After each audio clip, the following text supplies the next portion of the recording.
Hoje, Rapidinho, tá. professora. Assim, ó, a senhora falou que não precisa capa no trabalho, né? Ou precisa?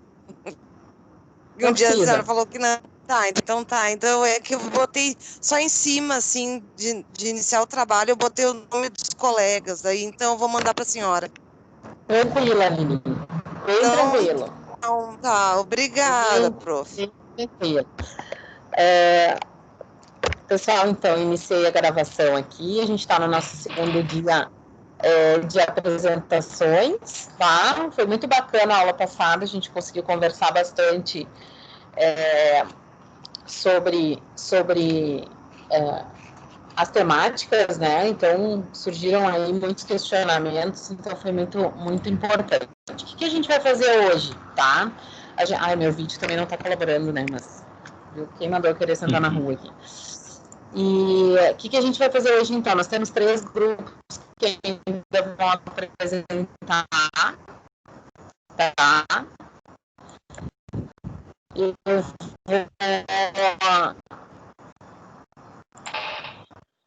só revisar aqui, revisando o nosso plano de aula. Acho que a gente vai. A nossa prova estava marcada para o dia.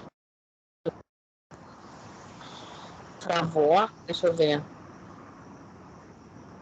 Tá, entendi. Peraí. Professora, dia 15, prova, né? Não dá para fechar.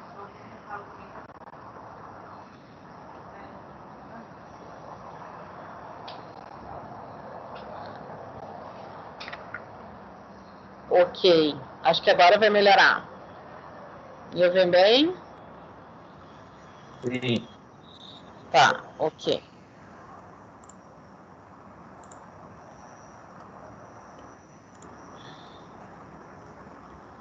Então, aqui. Vamos lá. A gente ainda tem aula que vem, né, onde a gente vai trabalhar pessoas jurídicas, né, e fazer uma revisão para a prova. Dia 15 é a nossa prova, bem tranquilo, tá? Então, hoje a gente vai terminar os grupos, conversar um pouco mais sobre a questão dos direitos da personalidade, e na semana que vem a gente faz isso, aí vai ser uma aula mais pesadinha. Se der tempo hoje, a gente ainda vê a questão da ausência, tá? Que foi o que ficou faltando da gente conversar, e a questão da sucessão provisória. Ficou faltando para a gente conversar um pouquinho sobre isso. A questão da morte presumida também ali, alguma coisa sobre a ausência. Mas acho que dará tempo, vai ser bem tranquilo. Então tá, o grupo do Lucas vai iniciar conosco? Isso? Isso mesmo. Maravilha. Fica à vontade, vou fechar aqui o meu áudio para ficar mais fácil para vocês, tá? Tá contigo. Viviane, então eu só vou pedir para a nossa colega compartilhar, né, o PowerPoint para os... Aí. Posso começar?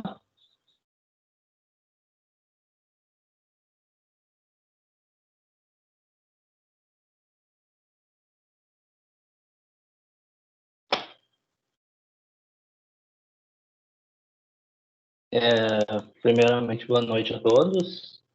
Meu nome é Lucas. Boa noite, colega. Tá aparecendo? Tá aparecendo. Tá?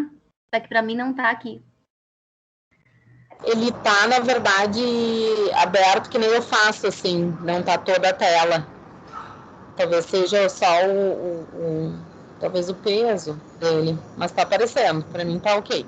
Eu não tô conseguindo daí movimentar ele, professor. Ah, entendi. Tá. Para mim não tá aparecendo. A gente tinha feito um teste, tinha dado tudo certinho. Mas agora aqui não tá dando. Ana, dá uma agora tentada. Tá aparecendo? Deixa eu ver. Agora desapareceu. Mudou? E mudou? Agora desapareceu. Parou o compartilhamento. Eu vou tentar novamente. Se quiser me mandar, eu posso compartilhar para vocês aqui também. Tá bem. Tá aparecendo? Agora sim. Ok. Tá, eu vou mexer nele para ver se vai funcionar agora. Tá. Vê se Mudou? consegue ir baixando. Isso, mudou. Tá no primeiro. Mudou? Então tá bem. Bem Então, correto. o Lucas pode começar, então. Tá bom, obrigado, eu, Ana, por arrumar aí. Valeu. Então, pessoal, os ponentes do nosso grupo sou eu, né? A Ana Lúcia, o Arthur Castro, a Cristina de Azevedo, a Elisa Cavalcante Paz, a Júlia Santos, o Samir Najib, o Thiago de Oliveira e a Ana Paula Rodrigues. Então, a gente escolheu o tema eutanásia, né?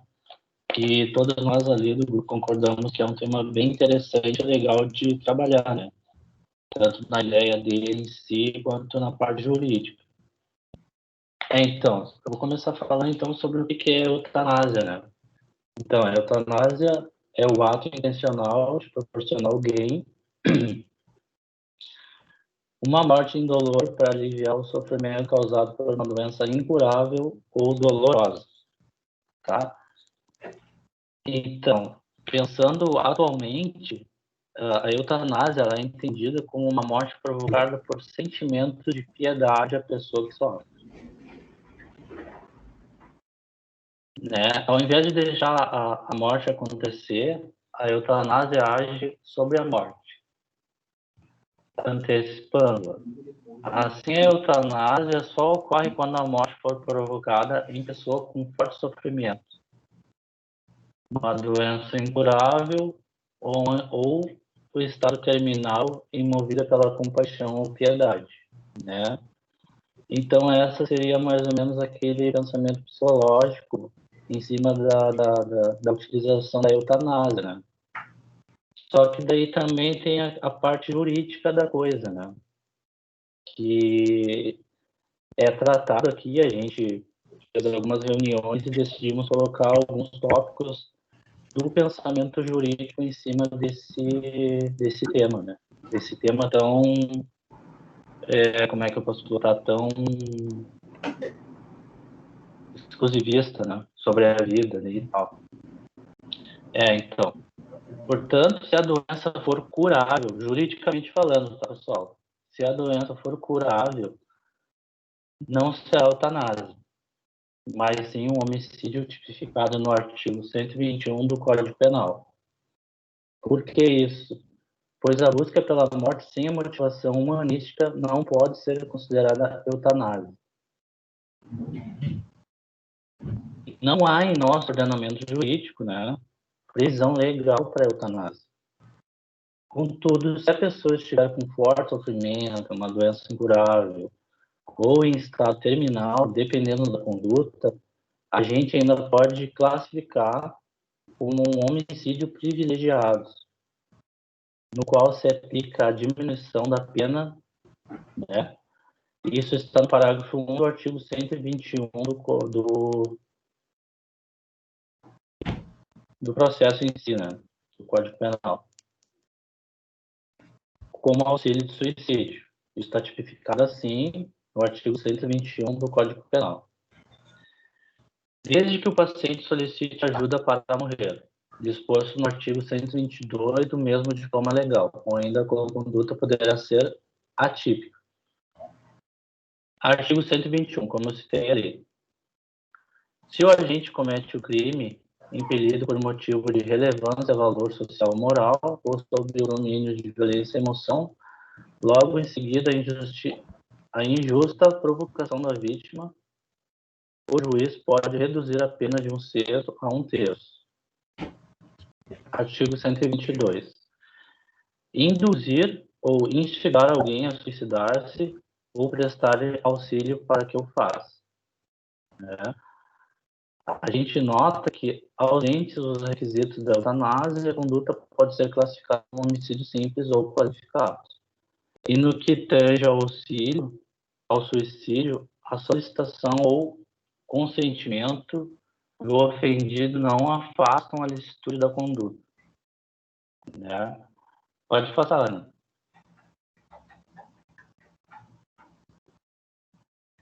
Tá aparecendo? Agora sim. Obrigado.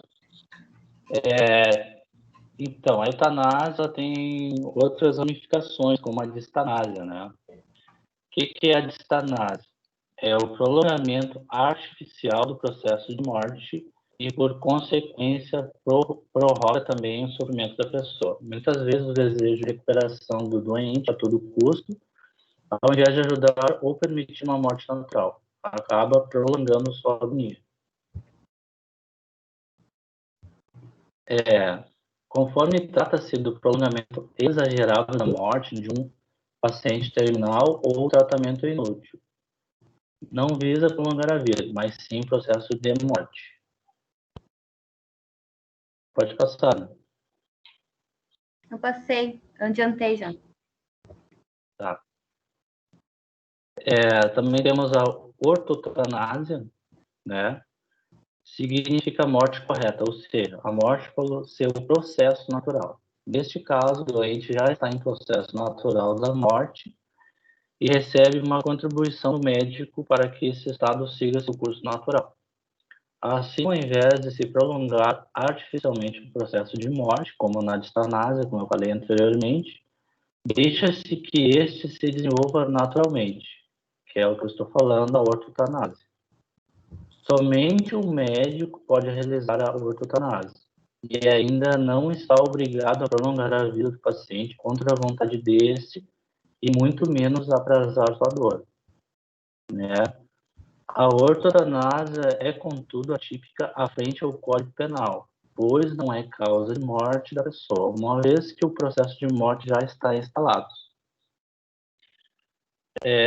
Desta forma, diante de dores intensas sofridas pelo paciente terminal, consideradas por este como intoleráveis e inúteis, o médico deve agir para amenizá-las, mesmo que a consequência venha a ser indiretamente a morte do paciente. Pode passar, por favor.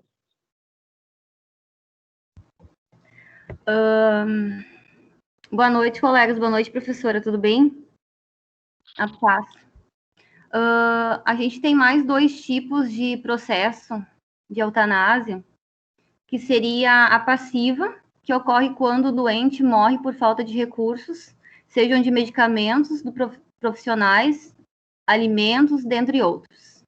A eutanásia ativa é a indução do processo da morte do doente por meio de injeções letais, desligamento de aparelhos, e dentre outros. O que a gente entendeu ali que a passiva, se a gente fosse olhar para nós hoje, seria de uma forma uma ortotanase, de que uma forma de que a gente deixa o paciente de uma fase terminal, de não prestar, de repente, um devido socorro, mas de amenizar o sofrimento, mas que leve à morte, como não tem de outra forma reverter isso. A gente entendeu dessa forma. Dentro do grupo, a gente viu que alguns eram a favor, outros não, a gente teve esse tipo de debate também. Deixa eu voltar aqui um pedacinho. Aí a gente pegou, falando agora do Brasil, a gente vai falar da Holanda e do Uruguai, de como a gente entendeu desse processo de eutanásia. No Brasil, as 2 práticas são proibidas, embora não constem especificamente no Código Penal. No entanto, a eutanásia pode ser enquadrada no artigo 121, como homicídio simples ou qualificado, e o suicídio assistido pode ser configurar o crime de participação em suicídio previsto do artigo 122. Já quando o paciente tem sua medicação ou tratamento suspenso, por já não serem efetivos ou até prejudicarem o paciente, ele opta pela ortotanásia, que seria a passiva, que foi o que a gente comentou no slide anterior. Uma prática não prevista por lei, mas permitida no Brasil, por uma resolução do Conselho Federal de Medicina, no artigo 41, abreviar a vida do paciente, ainda que o pedido deste ou de seu representante legal. Então, a gente até teve alguns comentários no nosso grupo de pessoas que a gente, da nossa família, que tiveram que fazer, tipo, uma escolha, se daria sequência num processo de tratamento de medicação ou se pararia. Então, a gente teve, assim, se identificou muito com esse tema, acredito que vários do nosso grupo, Uns deram sequência na medicação e outros, né, pararam, que induziu a morte dos pacientes porque não tinham mais, pela medicina, assim, recursos. Na Holanda, que é um outro exemplo, que foi o primeiro país do mundo a legalizar a eutanásia e o suicídio assistido em abril de 2002. Sobre uma série de condições, o paciente precisa fazer o pedido em estado de total consciência, sofrer dores insuportáveis e ser portador de uma doença incurável. Segundo a reportagem do jornal The Guardian, coquetéis de drogas letais foram administrados sob supervisão médica a 3.136 pessoas em 2010. Outra prática regulamentada no país desde 2005 é chamada sedação paliativa, na qual os médicos induzem o coma e retiram a hidratação e nutrição de pacientes com expectativas de vida inferior a 2 semanas.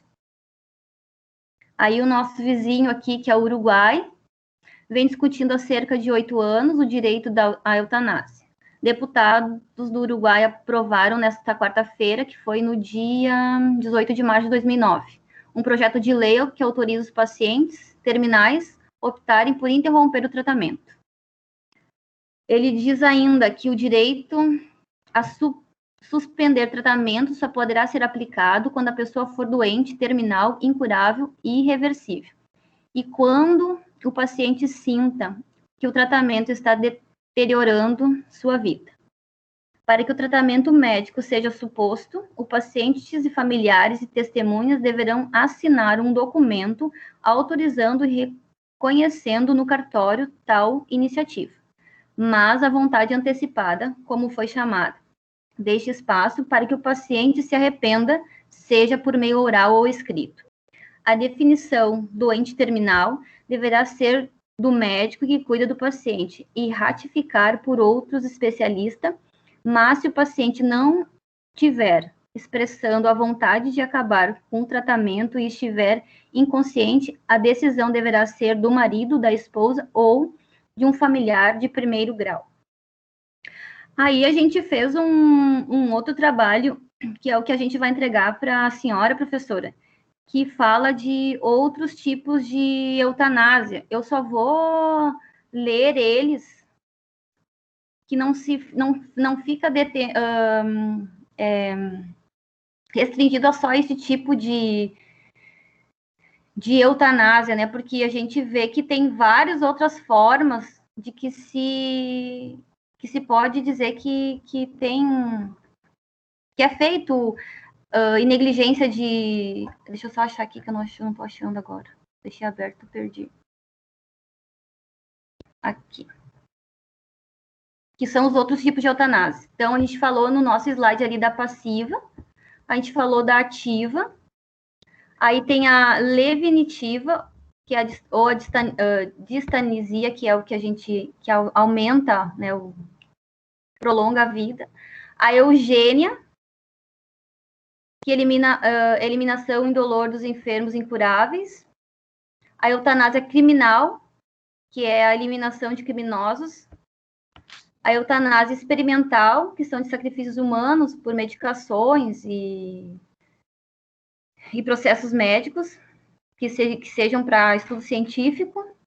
A eutanásia solidária, que tem um propósito de permitir o sacrifício de um indivíduo a favor de uma vida de uma outra vida. A eutanásia terapêutica, que é o emprego ou não de meios para obter a morte do paciente. A gente tem também a eutanásia teológica, que é a morte em graça do Estado. Eutanásia suicídio assistido, que a gente comentou, que é por prática de pedido do enfermo. E a eutanásia homicídio, que é a prática por médico ou amigos do parente. Então, esse foi o nosso trabalho. Não sei se os colegas querem colocar mais alguma coisa.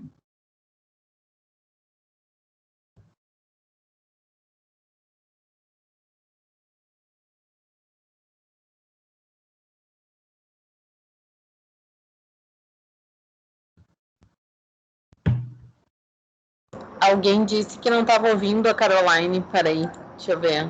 Caroline, de repente, Deixa eu botar aqui.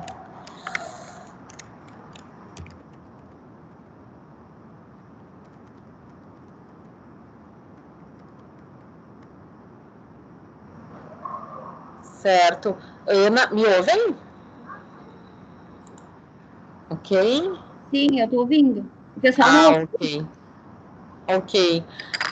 Ana, Lucas e colegas, né? É uma temática super interessante quando a gente fala sobre a questão da eutanásia, né? Eu vi que vocês fizeram essa comparação, né, com outros países. Na verdade, é uma discussão que está muito latente na Europa, né? As pessoas custam para repensar essa questão e às vezes até pensar na própria legalização disso, né? Os colegas trouxeram muito bem quando disseram que hoje a eutanásia, ou seja, sendo ela provocada, ela nada mais é do que um crime de homicídio, né? Então ela tem uma tipificação. Então hoje, não sei se vocês se recordam, eu e os filmes aqui, mas estava ouvindo vocês e lembrando, mas se vocês recordam, pode ser, Carol, tenta de novo, te sugiro, isso. Não sei se vocês recordam daquele filme Menina de Ouro, é um filme de 2004, muito bom, aliás, fica a dica aí para assistirem, que era de uma lutadora de boxe que sofre um acidente e fica com danos cerebrais, então, e aí ao final ela implora, né, para o treinador, que era um grande amigo, que ele aplique uma injeção letal para que ela venha a falecer. Então vejam o quanto é difícil isso, né? O quanto é difícil se pensar nessa estruturação, só que também o quanto é difícil a gente pensar, e não só do ponto de vista emocional, do ponto de vista humano aqui, mas também, especialmente, que é o que a gente está tratando aqui, do ponto de vista dos direitos da personalidade, né? Até que ponto aquela pessoa não tem como um direito seu o direito ao não sofrimento, né? O direito em razão do princípio da dignidade da pessoa humana, ela poder ter o seu sofrimento não prolongado, né? E poder morrer bem, que é o que a gente chama de morte boa. Por isso a ortotanásia se chama, a tradução de ortotanásia é morte boa, né? Então a ideia é de não se utilizar daqui a pouco de cuidados paliativos que não vão curar, não vão trazer uma cura, simplesmente vão manter o paciente vivo para nada, né? Sem esperança, sem nenhum tipo. E vejam também, interessante a gente pensar, e essa discussão também em Portugal, ela é bastante ela é bastante aflorada, digamos assim, né? Se a gente for pensar sobre duas grandes óticas, né? A primeira delas, a gente pensando num país como o Brasil, né? Onde a gente tem uma carência. Isso mesmo, como era antes de você. Boa, bem lembrado. Bem lembrado. É bem bacana também. Viviane, diga. Eu ia falar exatamente esse filme aí, porque a minha namorada, ela é farmacêutica, e aí ela estava fazendo um trabalho na faculdade dela, que era exatamente sobre esse filme citado aí agora. Que legal. E o rapaz, ele sofre um acidente, ele foi mergulhar e bateu a cabeça e ficou tetraplégico.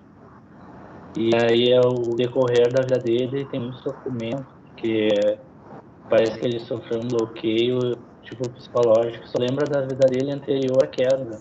Então, no decorrer do filme, ele clama, ele pede muito pela eutanásia. E no final do filme, ele sofre o chamado homicídio assistido, né? Que ele sai do país de origem dele e, se eu não me engano, ele vai para a Holanda, que já era aceito.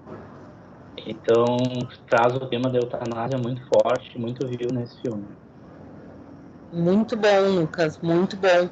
E é exatamente isso que eu comentava, né? Porque a gente começa a pensar, bom, do ponto de vista dos direitos da personalidade dessa pessoa, ou seja, até mesmo do ponto de vista do princípio da dignidade da pessoa humana,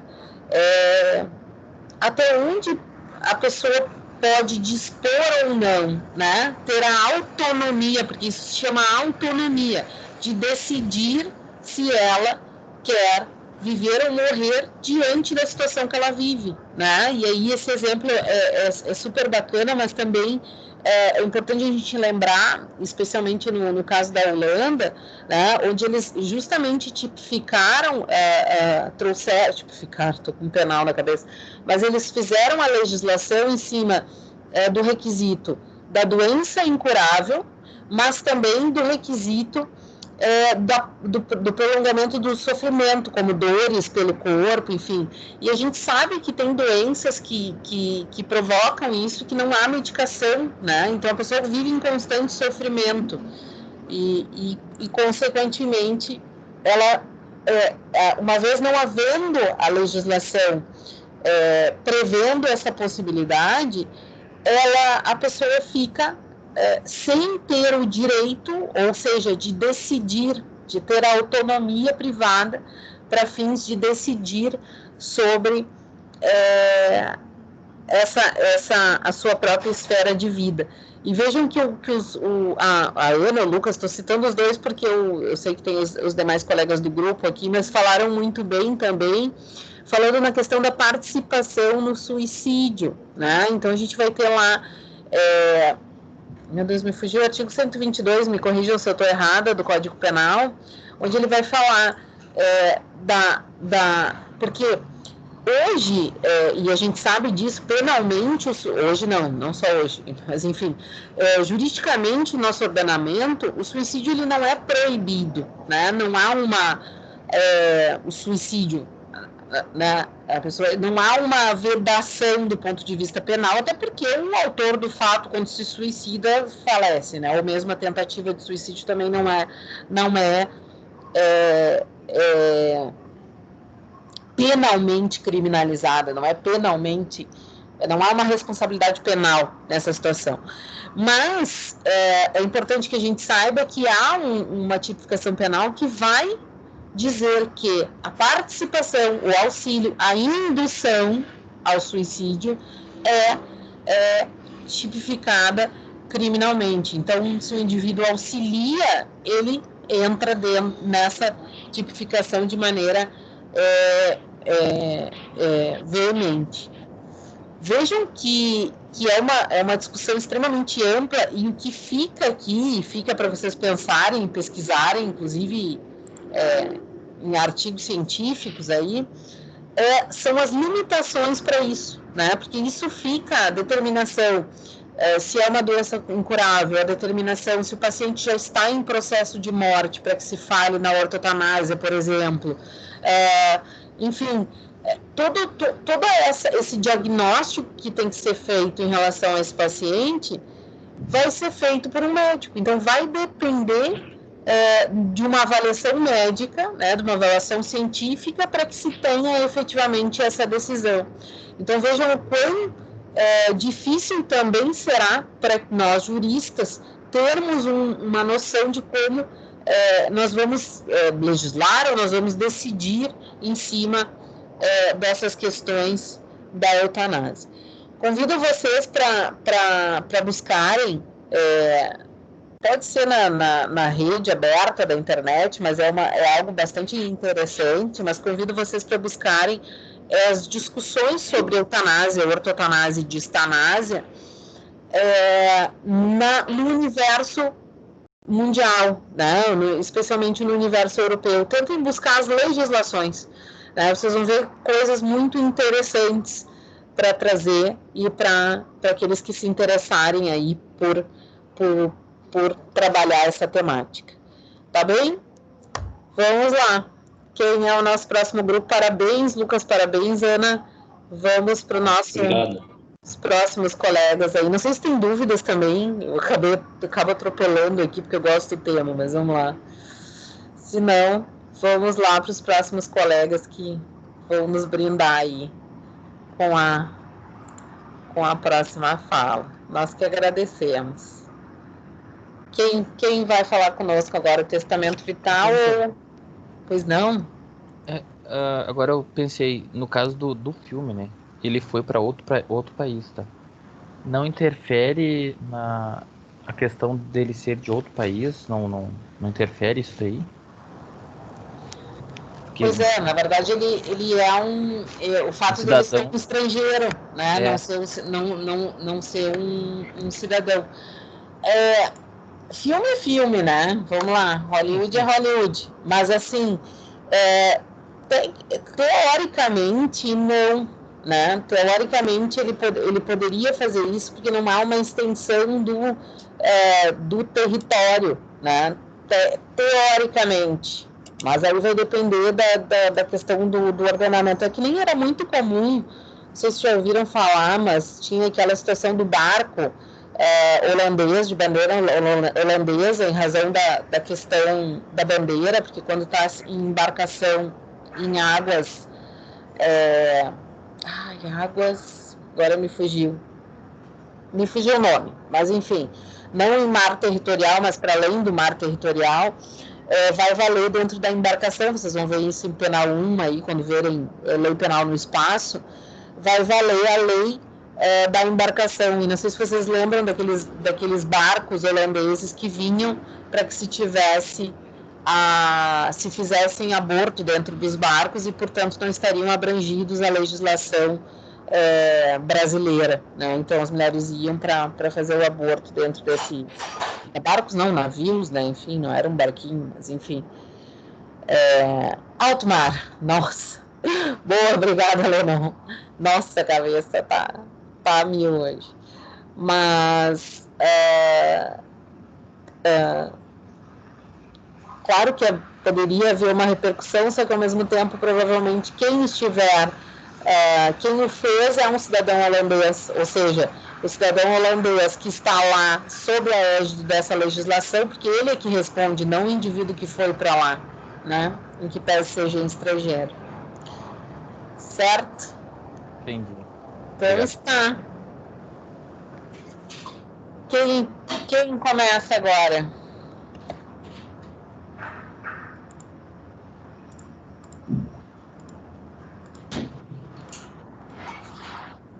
Quem vai dar sequência? Qual grupo? Nenhum. Lili, vocês? Não?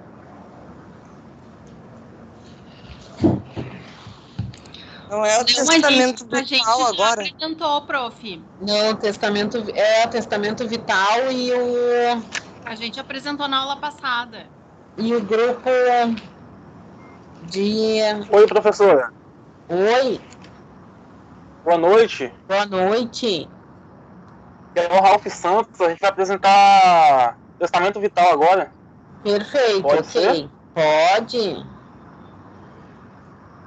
Só vou pedir um colega para compartilhar a tela no PowerPoint. Só um minuto, professor. Tranquilo.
Não tem como.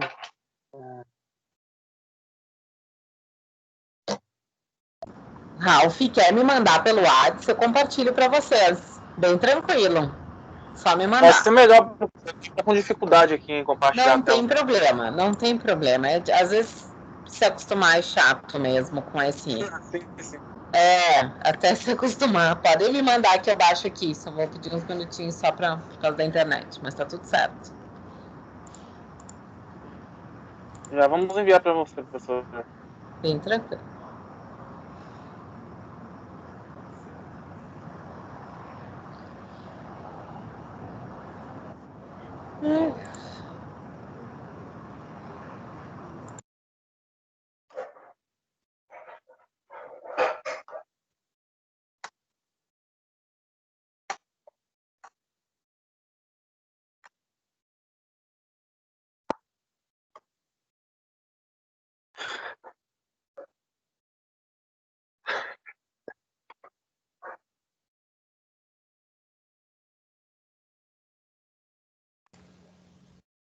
Tentei abrir, não abriu ali.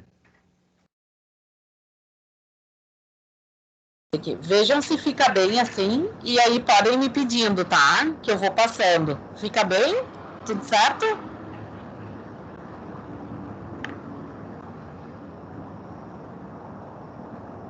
Ficou bem. Ficou bem? Ficou Então bem. tá. Podem me pedindo que eu vou passando. Eu vou fechar o áudio só para não atrapalhar vocês, tá?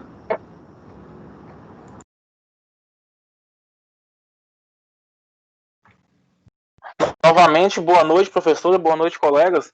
O nosso trabalho hoje se trata do testamento vital. Vou começar o trabalho do grupo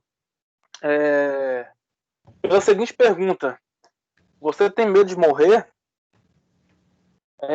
Geralmente a pessoa fala que sim ou que não, mas praticamente 100% das pessoas que você pergunta aí de ter uma morte sofrida, uma morte agonizante por um período longo, é praticamente unânime, colegas, que a pessoa vai responder que não quer ter uma morte agonizante, sofrida, por um período longo de prazo. É por isso que existe o testamento vital. O testamento vital é exatamente para isso que serve, para evitar uma morte sofrida, aquela morte agonizante, aquela coisa que a pessoa só quer descansar, né? Só quer ir em paz. E em caso de uma doença terminal, né? Muitas das vezes uma pessoa está doente, dependente de outras pessoas, em estado terminal, assim, entre a vida e a morte mesmo. E os médicos preservam ao máximo a vida dessa pessoa, que é o trabalho deles, né? E aí essa pessoa, em sã consciência, ela decidiu fazer o testamento vital para resguardar esse sofrimento que talvez poderia acontecer. E o testamento vital, professor e colegas, ele resguarda isso. Ele resguarda que você não será submetido a um tratamento sofrido, agonizante, e você vai ter a morte tranquila que você quer. Você só quer, chega um certo limite da sua vida, você só quer descansar. Não quer estar sofrendo. Até que ponto o paciente ele pode ter essa morte sofrida? Então, eu estou dando exemplos assim, colegas, bem sucintos, porque é um tema bem pouco conhecido, eu mesmo não conhecia. Perguntei a alguns colegas de trabalho, fiz uma pesquisa interna, assim, eu mesmo fiz. De 20 pessoas que eu perguntei, nenhuma pessoa conhecia o testamento vital, não sabia para que era, para que servia, como fazia. Inclusive, eu e o meu grupo, fomos no cartório, em 2 cartórios, e perguntamos se tinha algum exemplo de testamento vital, como funcionava, se alguém fez. E a resposta também foi a mesma, eles não sabiam, ninguém tinha feito, não sabiam para que servia. E a mesma pergunta que eu fiz para vocês, colega, eu fiz para eles, se eles tinham medo de morrer. Alguns que sim, alguns disseram que não, mas das 20 pessoas, as 20 responderam em unanimidade e não queriam ter uma morte sofrida. E aí eu apresentei para eles o testamento vital. Inclusive, um falou que ia ter um caso a ser pensado em ir no cartório, procurar um advogado, ver realmente como funciona para dar entrada, para poder se resguardar futuramente. Aí, professora e aí, colegas, ter uma morte sofrida, um tratamento agressivo ou um tratamento paliativo, que não vai curar o paciente, não vai curar a doença, mas vai diminuir vai diminuir a dor, ele vai ter uma boa qualidade de vida, mesmo vivendo um pouco menos. Porque o tratamento paliativo vai tirar a dor, em certo ponto, né? E ele vai ter aquela qualidade de vida, mesmo vivendo menos, ele vai ter aquela paz de poder descansar tranquilo. Qualquer médico tem a obrigação de atender e seguir esse testamento vital. Desculpa. Qualquer médico ele é obrigado. O médico não pode se recusar a seguir um tratamento vital com um paciente que não está em condição mais de expor seu... Porque quando chega no momento, colegas e professora, da pessoa usar o testamento vital, ela, na maioria dos casos, não vai estar consciente, vai estar já naquele estado. Por esse motivo, o médico tem a obrigação de seguir, e ele vai ter deixado algum parente consciente, ciente, né, desse testamento vital, e vai resguardar ele na hora que precisar, né. Outra coisa, professor e colegas, o advogado não é obrigatório. O advogado é somente para que o testamento vital seja feito dentro da lei. Eu posso ir lá no cartório e fazer um testamento vital sem um advogado? Posso, mas ele pode ficar fora do padrão que exige a lei, né? Inclusive, não sei nem se é tabelado esse valor de testamento vital dos advogados, porque, infelizmente, muitos não têm nenhum conhecimento de fazer. Mas aconselhável, para quem quer fazer, até uns colegas meus do serviço lá me perguntaram como fazer, dei as orientações para ele, né? Procurar um médico, procurar um advogado e fazer. Mas o importante é que deve ser feito junto ao médico, até para ele expor aquele tratamento, ele não está disposto a sofrer, a passar.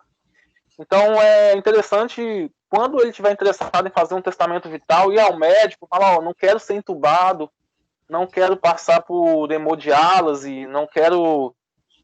Ele vai dizer para o médico que ele quer e o que não quer, o que ele quer ou não quer passar nesses momentos finais da vida dele, né? E não se pode confundir o testamento vital com a eutanásia, né? A eutanásia é a interrupção proposital da vida. E não é a mesma coisa. O testamento vital, você está se recusando a ter um tratamento agressivo, ficar sofrendo. Um médico dá uma notícia para um paciente, você tem 6 meses de vida. Se você quiser, assim, não quiser tratamento nenhum, ou você pode ter 3 anos, viver 2 anos e 6 meses a mais, mas por um tratamento tal. Esse tratamento vai te causar... vai ser agressivo, você vai ter que vir aqui 2 vezes por semana, vai ter que ficar entubado, vai ter que ficar na cadeira de roda. Então, o testamento vital é para isso que serve. Por quê? Porque temos o direito de decidir como será nosso fim, conforme a nossa doença. Exemplo, a pessoa tem um câncer e tem 99% de probabilidade de cura. Ela não vai se submeter a quer dizer, a pessoa foi diagnosticada com câncer, ela tem 99% de cura. Então ela vai se submeter a um tratamento agressivo, porque a chance dela se curar é muito grande. É 99%. Então, mesmo sendo um tratamento agressivo e doloroso, ela vai se submeter. Agora eu vou dar o exemplo contrário. Um médico faz um exame na pessoa, um diagnóstico, e essa pessoa tem 99% de morrer, não tem cura, está com a doença terminal. E aí o médico fala para ela, você tem 1% de probabilidade de vencer o câncer, de ser curado. Mas, mesmo com essa probabilidade de 1% de ser curado, você não vai ficar bom, você vai ficar dependente, você vai ficar em cima de uma cama, você vai depender de cuidador pelo resto da vida. Então, essa pessoa tem o direito de recusar o tratamento.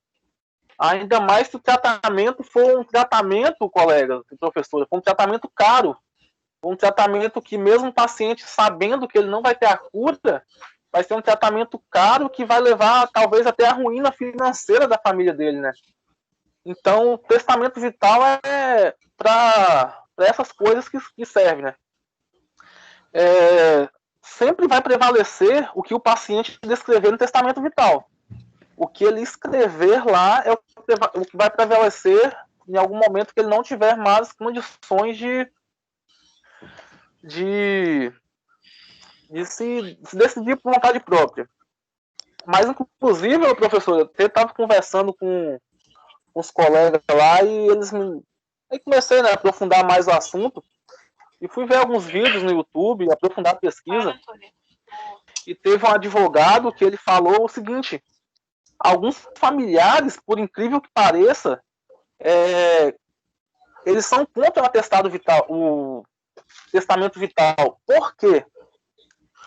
Vamos supor que um paciente, um jovem lá no auge de sua idade, com 30 anos, 40 anos, ele fez o testamento vital. Mas com o passar do tempo, esse mesmo jovem, todos nós vamos ficar velho um dia, né?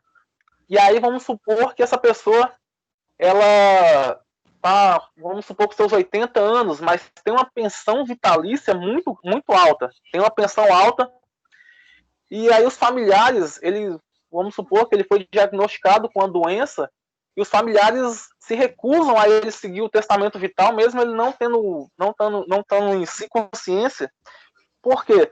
Pelo motivo do seguinte: essa pensão vitalícia que ele tem vai valer só enquanto ele estiver vivo.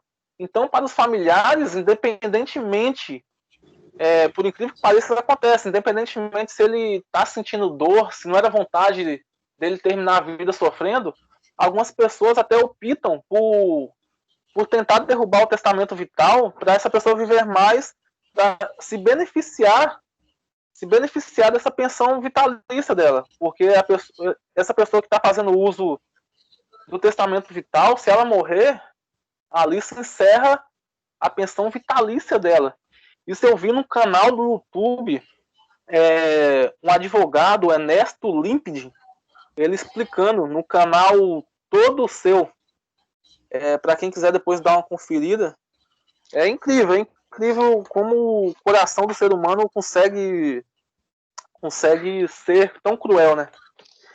E vou encerrando aqui, professora e colegas, a minha apresentação, dizendo que se você quer ter uma morte tranquila, quer ter uma morte sem sofrimento, vale muito a pena dar uma pesquisada mais a fundo sobre o testamento vital. Inclusive, teve um grande poeta, foi o último grande poeta da literatura a morrer, que foi o Ferreira Goulart. Ele não chegou a fazer um testamento vital físico, como se deve, lá no cartório, com auxílio de um advogado, de um médico, né? Mas o Ferreira Goulart, ele internado no hospital já, estava com uma pneumonia já bem avançada, e ele pegou e falou para a mulher dele: se você me ama, não deixe fazer nada comigo, deixe ir-me em paz, eu quero ir em paz.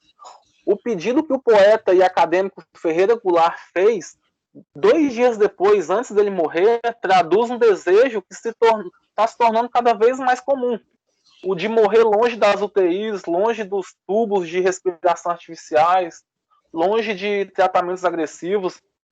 Apesar do Fernando Goulart, do Ferreira Goulart, ele ter feito esse pedido para a mulher 2 dias antes, os médicos seguiram e ele teve uma morte como ele queria, uma morte em paz, uma morte tranquila.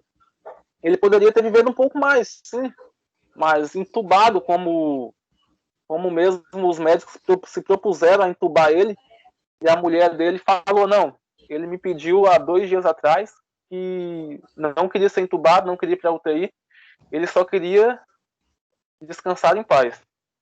O testamento vital, para quem tem interesse ou, sei lá, futuramente possa ter, ou até para explicar melhor para um familiar, ele não tem validade, a validade dele é vitalícia, quando você estiver vivo, ou enquanto você revogar ele, porque a gente muda de ideia a todo momento, né? Talvez a pessoa chega lá na frente e só quer viver, ter mais uns dias de vida, né? Então, a partir do momento que você fez testamento vital, você pode, se você não revogar ele, você não morrer, ele não tem prazo de validade.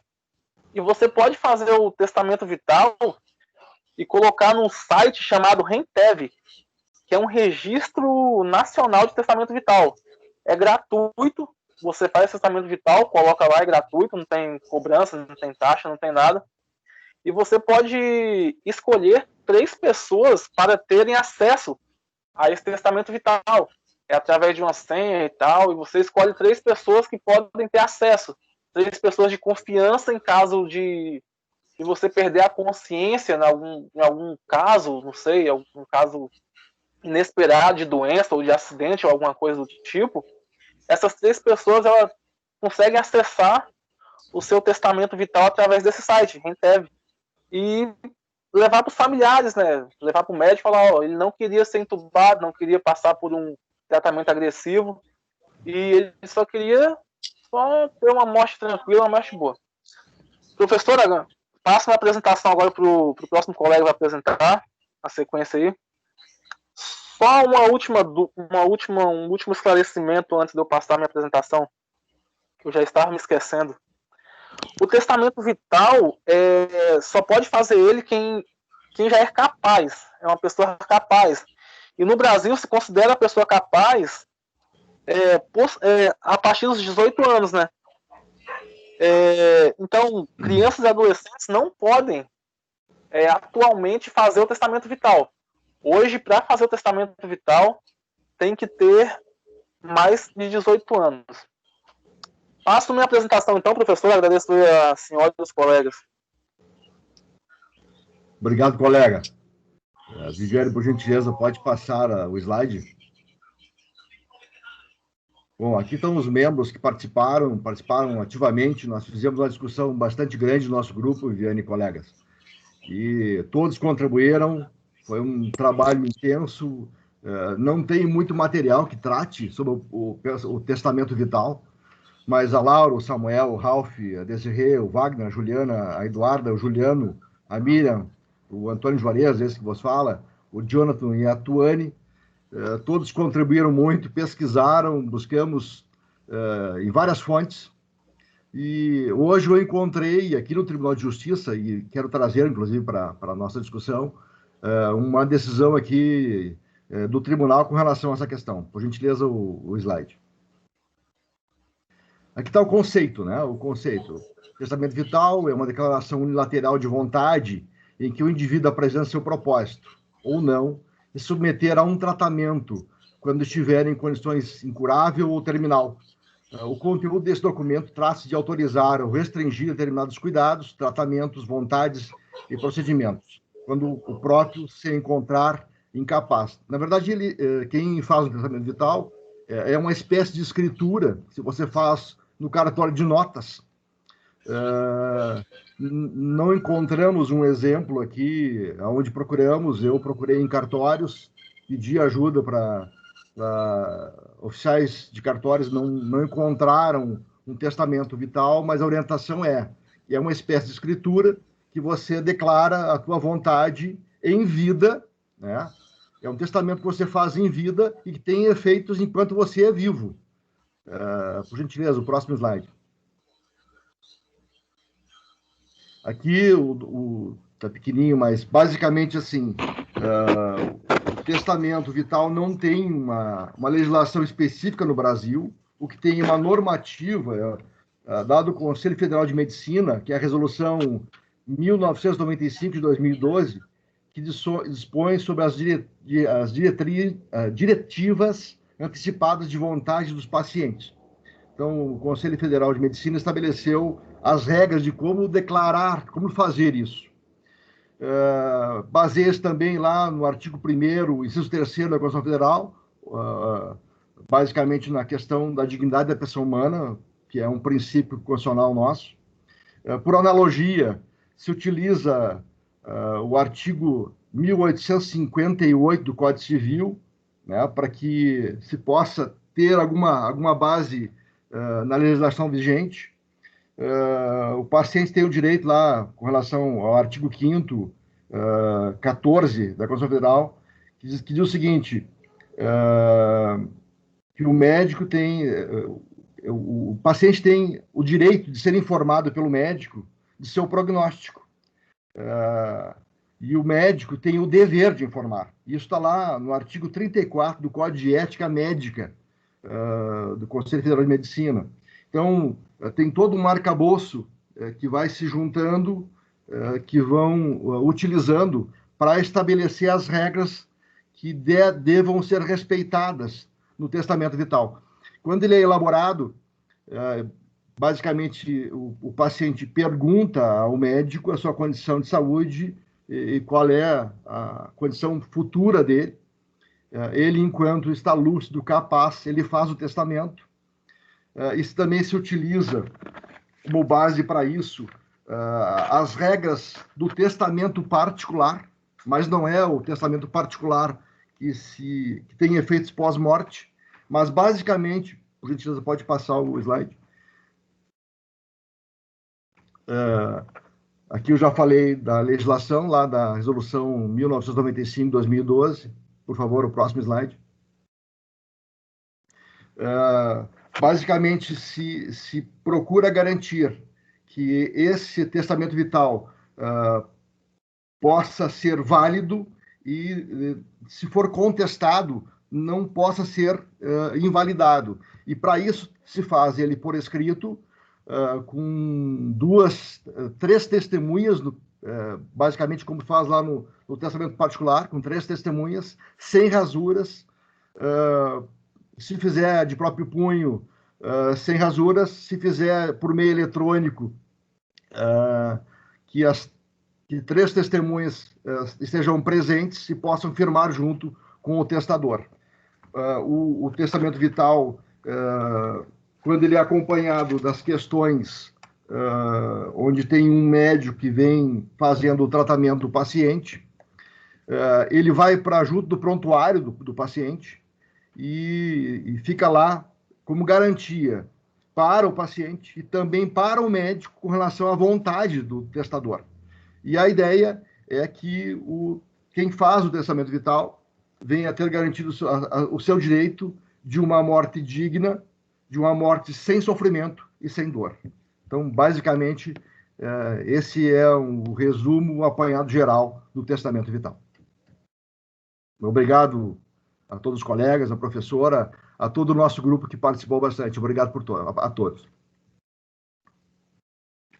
Muito bom, grupo. Parabéns. Desculpe, Viane, eu esqueci de falar da ação que eu achei. Isso, da decisão do TJ.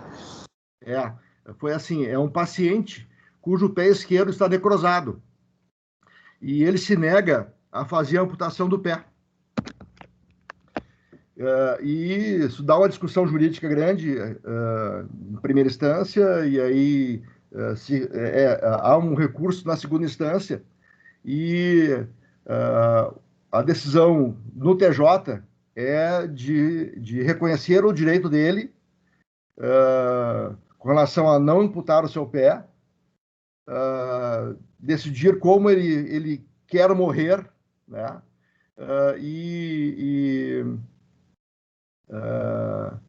Ali leva em consideração a questão de ele estar com as faculdades mentais preservadas e ter um laudo médico da condição de saúde dele. Então, o TJ manteve, né, válido o testamento vital que ele firmou em vida. Muito bom, muito bom. E é uma decisão recente. Assim, ó, a ação trata de assistência à saúde, biodireito, ortotanásia e testamento vital. Isso. Exatamente, porque ele já está reconhecendo que é uma ortotanásia, né? Uhum. Porque, na verdade, ele é o reconhecimento de que ele já está no processo de morte, e é extremamente comum em casos como esse, né, de necrose, onde tem a há praticamente certeza de uma infecção generalizada, no mínimo, né? Para não dizer outras repercussões que ele possa ter. Mas muito legal a forma como o grupo trabalhou. Realmente o Ralph, quando colocou ali, né, as duas grandes questões,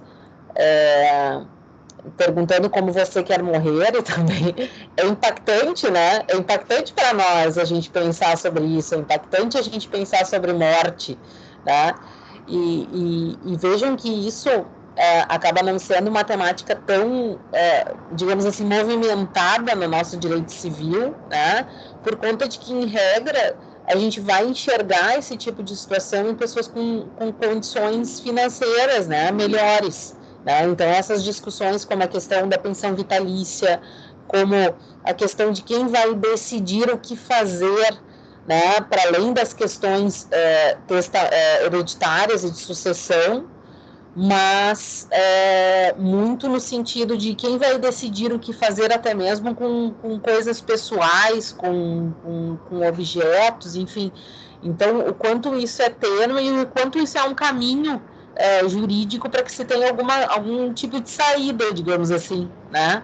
Então, é bem isso. O testamento vital, na verdade, nada mais é do que uma escritura pública. O grupo trouxe isso de maneira brilhante, né? Trazendo, a gente não tem uma legislação específica sobre isso, e vou dizer, nem teremos, né? Acredito que seja algo que vá ter sequência muito mais aí na questão jurisprudencial e na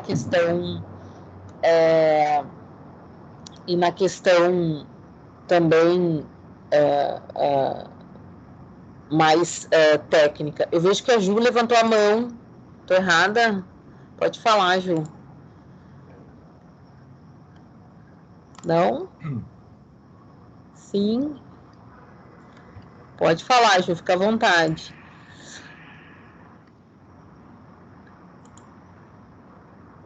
Não, eu vi a mãozinha levantada ali, por isso que eu te perguntei. Então, muito interessante isso, é muito importante a gente ter esse tipo de orientação, né? Então, saber orientar também, depois vocês vão ter que saber orientar os constituintes de vocês aí sobre essas questões. E onde entram os direitos de personalidade, né? O doutor Geraldo falou muito bem, dizendo assim, olha, isso entra também na afetação que vai ter em relação ao princípio da dignidade da pessoa humana. Prof, de novo, voltando o princípio da dignidade da pessoa humana, de novo. Então, ele acaba sendo a base dos direitos da personalidade, onde essas pessoas vão ter a autonomia de decidir como e quando elas querem morrer, né? Se estiverem diante de uma situação limítrofe, como o caso de uma doença, o caso como o Jones trouxe em relação a uma situação de enfermidade praticamente dentro já de um processo de morte.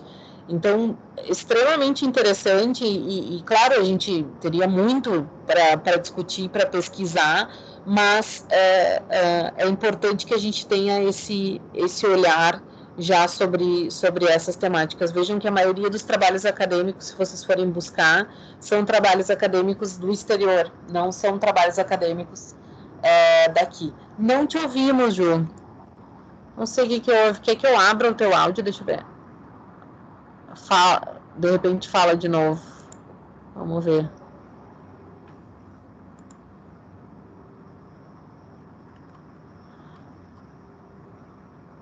Que coisa. Por que será que a gente não consegue te ouvir?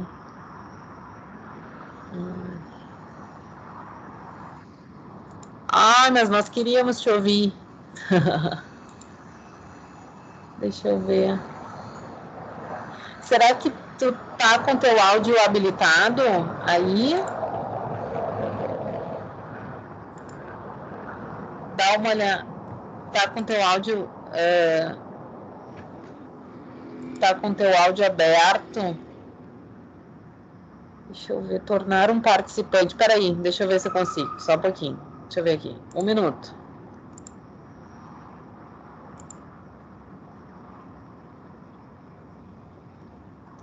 Veja agora.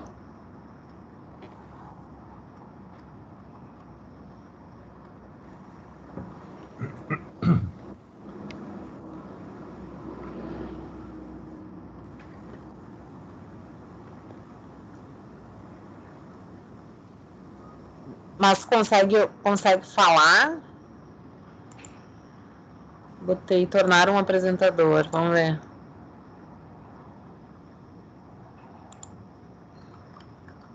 Tenta de novo.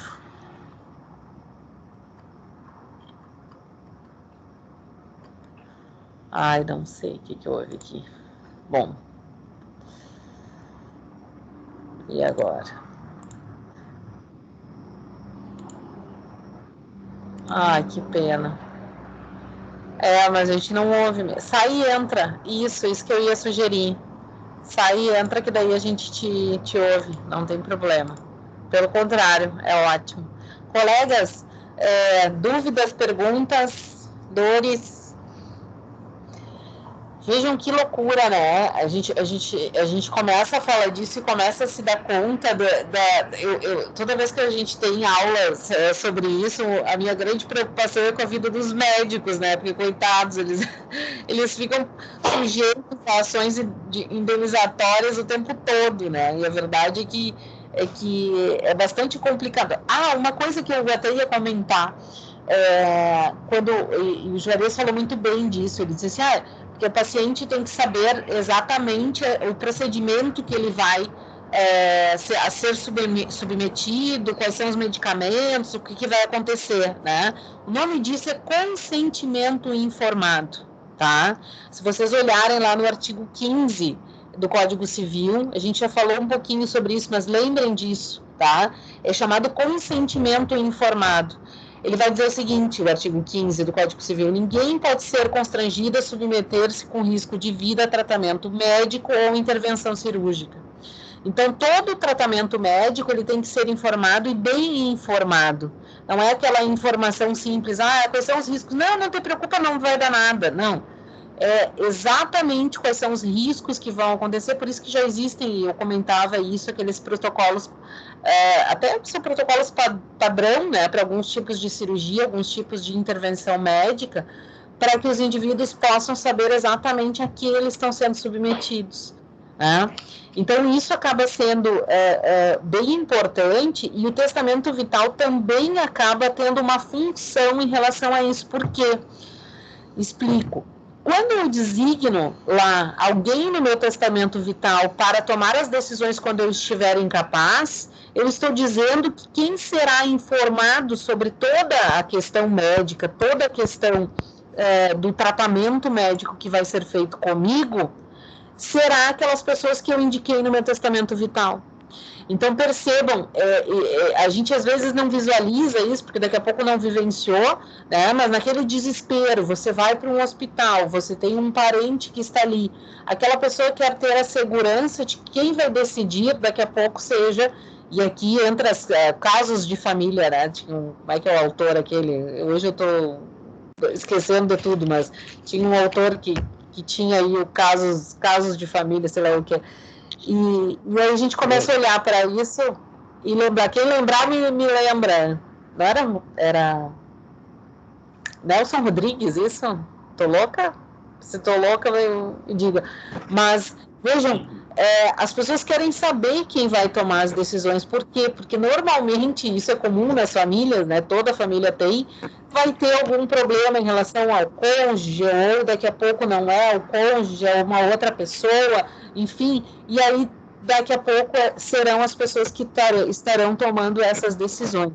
Então, o testamento vital é uma forma de documentar e oficializar a autonomia da vontade. Eu quero que seja o meu namorado que faça, que tome a decisão em relação àquilo que eu estou dizendo, eu quero que seja o meu filho, eu quero que seja, sei lá, um tio, enfim, eu consigo delimitar essa estrutura do ponto de vista das decisões daquilo que vai acontecer comigo quando eu estiver incapaz, quando eu estiver entubado, quando eu estiver em uma situação em que eu não consiga efetivamente exprimir a minha vontade. E isso é importante. Olha lá, vamos acordar aqui enquanto a Ju entra de novo para contribuir conosco. Mas olha lá, falamos em consentimento informado. Outra palavra que é extremamente importante para a gente entender e que a gente tem que gravar e levar dessa aula, e levar de quando a gente fala em direitos da personalidade, vai se referir à autonomia da vontade. Essas duas palavras são fundamentais. Por quê? Porque se eu não posso exprimir vontade, eu não consigo o quê?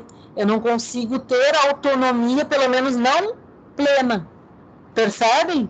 Então, toda vez que a gente fala sobre a autonomia da vontade, que nada mais é do que dizer que, vamos lá, que o Código Civil está dizendo que eu posso fazer tudo aquilo que não é vedado em lei, né? Este é o nosso direito privado, a professora Viviane falou 90 vezes isso, falou de novo, vamos lá.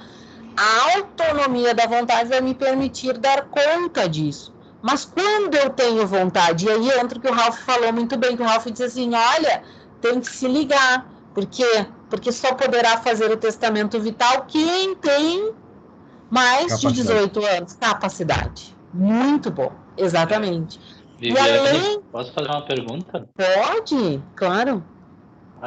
Desculpa te interromper, mas Juarez, falando ali das testemunhas, como é que fica... digamos que o paciente está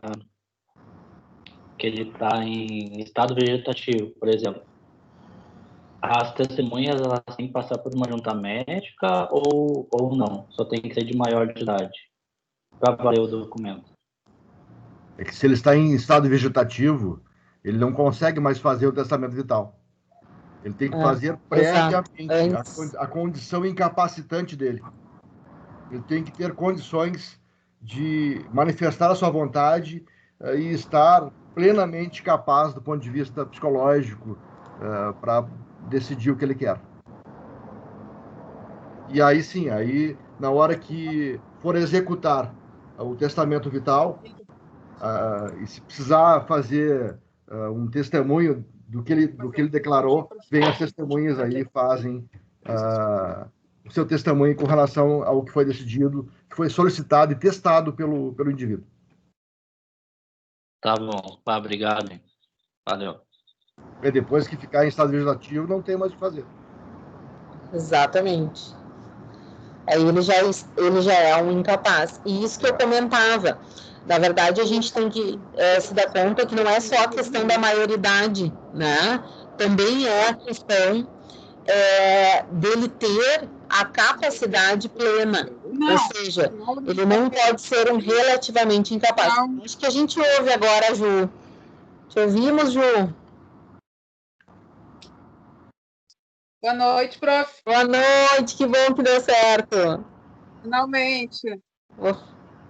Vamos te ouvir. Então, pensando, né, no testamento vital, eu lembrei do exemplo do Barroso sobre o conhecimento da união afetiva, onde ele citou o sentimento como fator relevante e que deveria ter o direito garantido. E a grande discussão e a dúvida que fica é por que não, de fato, dar relevância à vontade do paciente. Vocês estão me ouvindo, prof? Estamos sim. E a vontade do paciente, pensando que ele expressou a intenção, né, a vontade de amenizar o sofrimento dele, prevendo o futuro estado enfermo dele através da declaração do testamento vital. E por que não ter uma previsão legal, uma vez que o Conselho de Medicina tem já uma resolução sobre isso, sobre esse assunto, antecipando, né, e pensando na expressa vontade do paciente. Também a gente deveria levar, se pergunta, na verdade, porque é um documento onde tem um cunho jurídico, né? Tem que existir todo um cuidado no ato da manifestação da vontade. Então, assim, o que eu queria trazer é a pergunta: se for pensar na questão do reconhecimento da vontade, conforme o Barroso, na questão homoafetiva, por que não o direito do testamento? Por que não o reconhecimento do testamento vital? Era isso que eu gostaria de finalizar o nosso trabalho. Muito bom, Ju. Na verdade, o testamento vital ele acaba tendo um reconhecimento do ponto de vista jurídico, né? Ele tem validade. O que não tem é uma forma específica. Então, por isso que se recorre à forma do testamento que vai ser feito lá do direito das sucessões, né? Mas tu tens toda a razão quando tu diz assim, por que não reconhecer que é uma forma de consagrar o princípio da dignidade da pessoa humana, que é o que o Barroso traz quando fala do amor do reconhecimento do amor, do sentimento, que o sentimento é o mesmo, que é possível, enfim, né? Quando ele faz a construção e a interpretação constitucional de maneira diferenciada em razão, não literal, né? Do ponto de vista da previsão constitucional que vai se ter a respeito da união homoafetiva. E nisso é correto, né? O que acaba acontecendo, na minha ótica, assim, na verdade, há um desinteresse, né, em se ter uma legislação específica em relação ao testamento vital. Há um desinteresse no sentido de que é algo que não é amplamente aplicado, né? Então, não são todas as pessoas que vão se ocupar disso, né? Então, por isso a academia tem trazido e tem pensado, especialmente, como eu disse, no universo europeu, eles têm pensado e trabalhado sobre essas temáticas, porque são temáticas que vêm interessando essa nova geração, né? Interessando esse novo movimento do próprio mundo. Mas a tua ponderação é interessante, porque o que tu nos traz? Que a própria orientação jurisprudencial, ela deve ser no sentido de reconhecer a validade, a possibilidade de existência, né, de um testamento vital, que foi o caso que o Juarez trouxe, né? Então, onde se reconheceu a validade desse testamento vital e se fez a aplicação de maneira muito, muito tranquila. O que eu vejo é muito isso, assim, digamos assim, não há uma preocupação em se ter isso, porque não é algo amplamente utilizado, e aliás é algo caro, né? Se a gente for pensar numa estrutura de escritura pública, enfim, não é algo comum, né? Vou dar um exemplo muito parecido com isso, né? Não sei se já se deram conta, mas a maioria das pessoas, quando tem uma união estável, né, elas simplesmente têm a união estável, e há lá o reconhecimento, enfim, mas elas não se ocupam em fazer um pacto antinupcial, elas não se ocupam de decidir a questão de bens, a questão hereditária, enfim, de maneira antecipada, né? E não estou dizendo que seja certo ou errado, estou dizendo que não há uma preocupação nesse sentido, em regra, né? Não estou dizendo que também que ninguém faça, eu, por exemplo, tenho, né? Mas também família de advogados, é um pouco diferente. Mas então a gente já começa as pessoas deixam para se ocupar disso lá quando vai haver a dissolução da união estável, ou lá quando vai haver, né, quando vem o aspas, desculpem a expressão, mas quando chega o problema, né, e aí elas vão se ocupar, bom, agora dissolveu a união estável, e agora? Aquele bem que eu tinha, não sei exatamente quando iniciou a união estável, porque na verdade eu namorava, mas morava em outro lugar, etc. E aí começa a discussão jurídica. O testamento vital é mais ou menos a mesma coisa, as pessoas não se ocupam de definir isso, salvo se elas tenham, como trouxe o Ralph, dizendo, né, a questão da pensão vitalícia, né, há o interesse de que essa pessoa siga viva. Digo mais, né, existem situações em que as pessoas querem manter o indivíduo vivo, né, bom, é melhor que ele fique vivo, porque na repartição de bens, aquilo que depois... na herança, né, nos direitos sucessórios que vão decorrer da morte desse indivíduo, em razão da legítima, a gente sabe que 50% vai ser destinada ao cônjuge, daqui a pouco não, melhor manter vivo porque os bens estão comigo, o usufruto vitalício está comigo, enfim, tem uma série de repercussões jurídicas que caso a caso a gente vai enxergar e que por vezes isso vai ser conveniente ou não conveniente. Mas é doido, gente. O negócio é... Só que é importante a gente saber disso. Claro, pois não. A gente pesquisando aí, eu me dei por conta que esse é um direito que as pessoas têm de saber que existe o testamento vital, né? Isso, na minha avaliação, eu acho que o médico que está em correlação com o paciente, ele tinha que informar, além de informar o diagnóstico e o prognóstico, para que o paciente possa buscar uma outra opinião, também indicar essa possibilidade que existe do testamento vital, até para ele se vincular e se proteger com relação ao que terá que fazer lá na frente, né? Acaba sendo até uma verdade, assim, porque daqui a pouco, e como a gente disse, se a gente for fazer uma enquete, a maioria das pessoas não conhece. Não conhece. E mais, né? Vamos lá. A maioria das pessoas não se ampara. A gente tem o médico da família, mas dificilmente a gente tem o advogado da família, né? Ou seja, aquele advogado que vai fazer lá todas as ações, enfim, as pessoas não se vinculam normalmente, né, ao advogado por conta de custo, enfim, de tudo isso. Ela vai buscar mas é uma sugestão interessante. Porque... Eu acredito que muitos advogados não têm ideia da existência do testamento vital. Também. É algo, às vezes, que fica, meu Deus, testamento vital, que é isso? Que bicho não é tem esse? legislação, não está nos códigos, né? Exatamente. Obrigado, Ido. Muito bom, gente. Que grupo maravilhoso. Obrigada. Parabéns, Ju. Parabéns, Juarez. Parabéns, Ralph. Muito legal.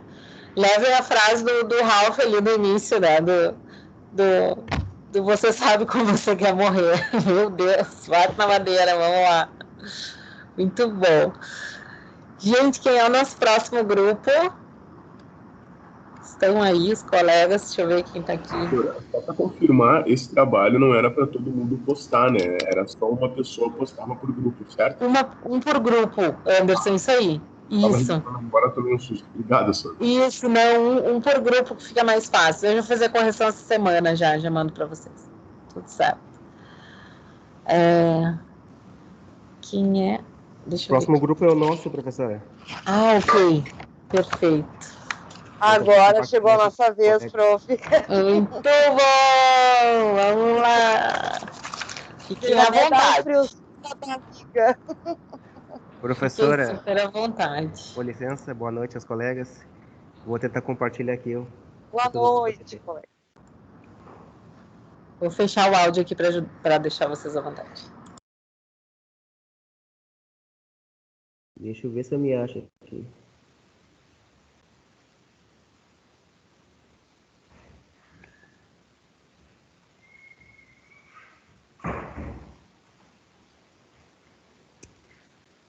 Conseguem ver, hein? Sim. Sim? Sim.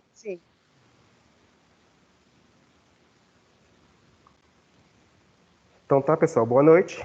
Meu nome é Anderson, um dos componentes do grupo de células-tronco, compostos por Áquila, Bruno, Lilian, tronco aqui, Matheus, Vinícius e Nicanor.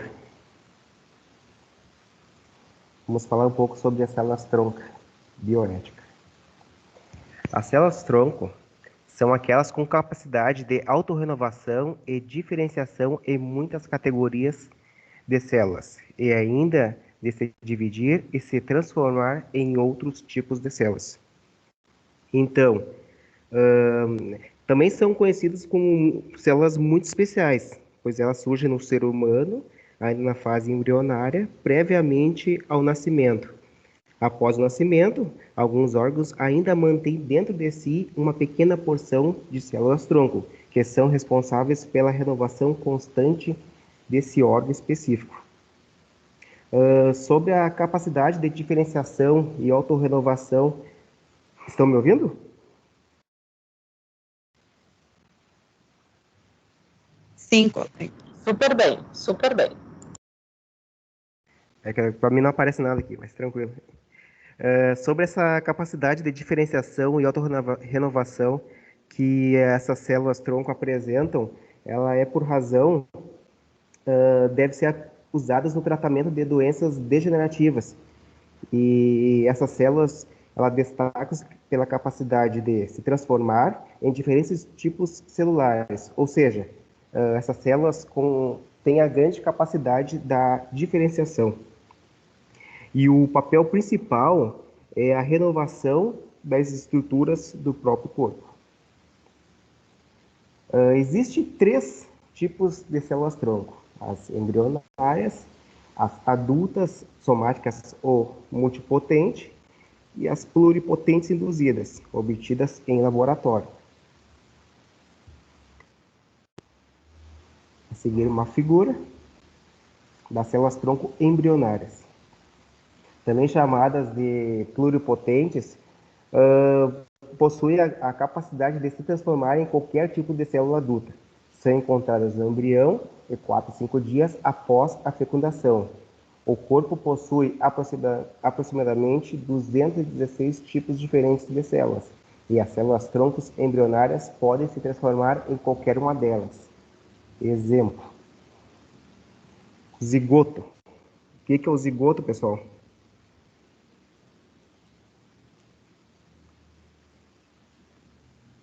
O zigoto é a célula resultante da união do gameta masculino, que seria o espermatozoide, ao feminino, que seria o óvulo, e aí tornando-se o embrião 3 dias, 5 dias, 4 semanas e assim por diante, até chegar à fase adulta.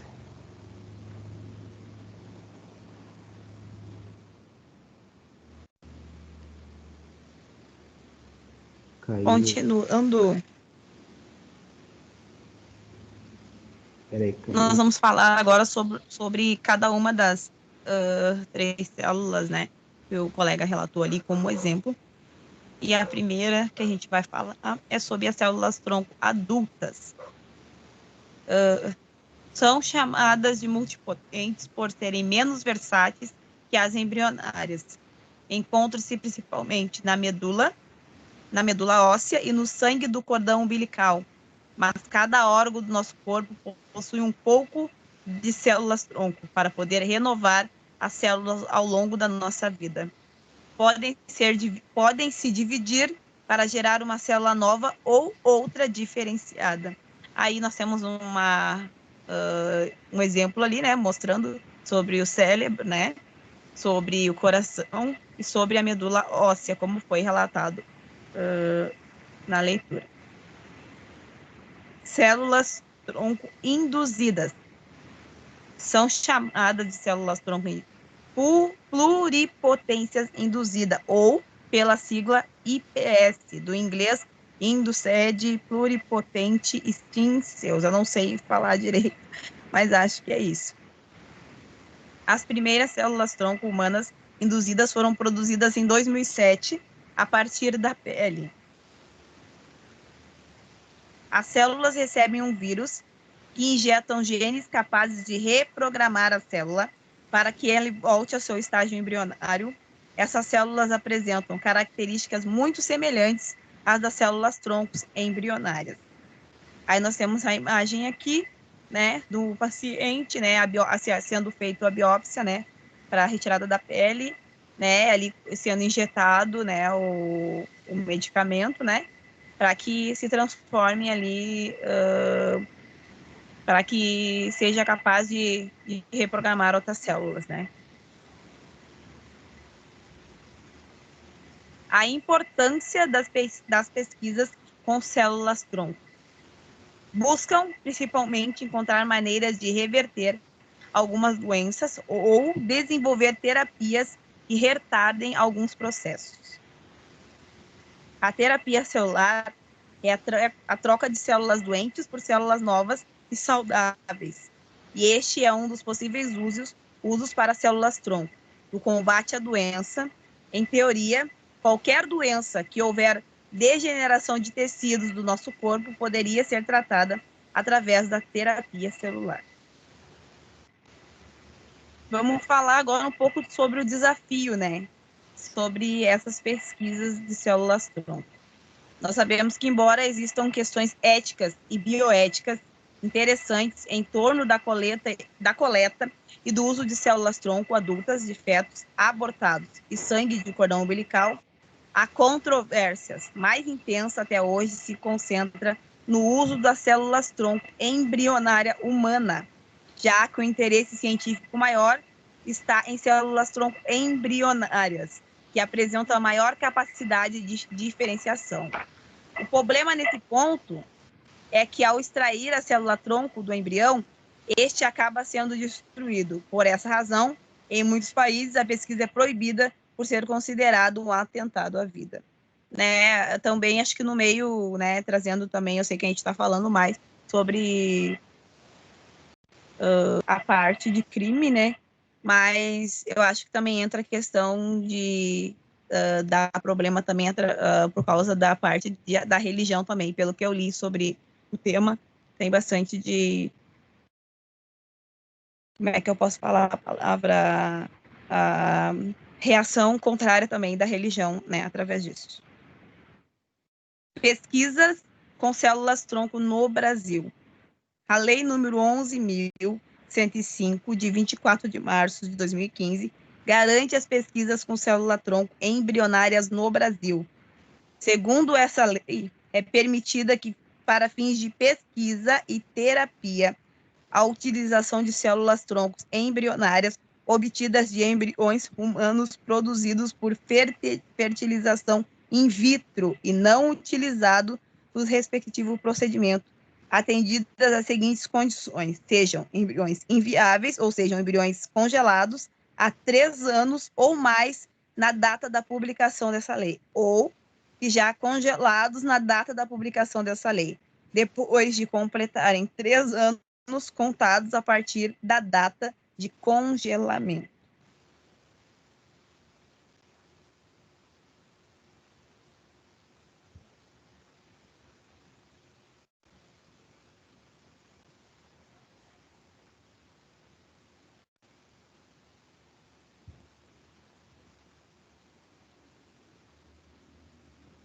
Oi?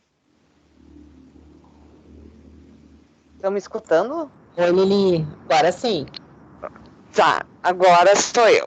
Eu vou falar, professora, e colega, sobre a decisão do STF, né, em relação à lei de bioética. Assim, ó, ela foi aprovada no Congresso em 2005 e logo após a lei de biossegurança ser aprovada, a lei 11.105/05, um procurador da República veio e disse que era inconstitucional essa lei, que ela deveria de ser revogada e não poderia ter, até por questões religiosas. Ele não queria que essa lei entrasse em vigor. Só que depois de muito estudo, vendo o quanto as pessoas necessitavam de que essa lei fosse aprovada, o STF aprovou ela. Depois de muitas discussões, por causa dos embriões, que eles diziam que o embrião era como fosse um aborto para o procurador Cláudio Fontelli, o nome dele. E ele dizia que não, que era como fosse um aborto e que era que isso atingia a dignidade humana. Mas aí veio as pessoas, né, em 2005, os doentes, cadeirantes, pessoas que tinham muitos problemas, que precisavam muito que essa pesquisa que desse continuação a essa pesquisa, foram ao STF e solicitaram que essa lei fosse mantida, até por uma questão de vida, né, porque os cadeirantes se sentiam, assim, até ofendidos, né, na época, por não pensarem neles, e só pensarem no modo religioso, né, que estaria atingindo as pessoas, a dignidade humana, mas pelo contrário, né, eu acho que ao meu pensamento, o procurador estava fazendo totalmente ao contrário, né, não estava defendendo a dignidade humana dessas pessoas. Aí o STF, então, começou a discutir sobre se era ou não era, né, se atingia ou não atingia a dignidade humana, e por maioria dos votos foi vencido e a lei permaneceu. E a corte ficou totalmente a favor das pesquisas embrionárias, né, de bioética, biossegurança, e o que foi um grande avanço para todos nós, porque hoje todas as doenças, tudo que nós temos, os estudos precisam muito dessas pesquisas para sobreviver, né? Para ter uma vida melhor. Daí entra, né, professora, a dignidade humana, porque se pensarmos, se eles se colocaram, né, na época, no lugar dos cadeirantes, das pessoas que tinham problemas até imunos, né, de doenças imunológicas, que precisam. Agora, é uma opinião minha, tá, que eu quero colocar sobre o trabalho, de toda a pesquisa que eu fiz sobre isso. Eu acho que falta muito, muito no Brasil uma lei que seja obrigatório. Eu acho que nós estamos já no século XXI, obrigatório a todo e qualquer cordão umbilical ser guardado. Quantas vidas seriam salvas se não tivesse essa lei?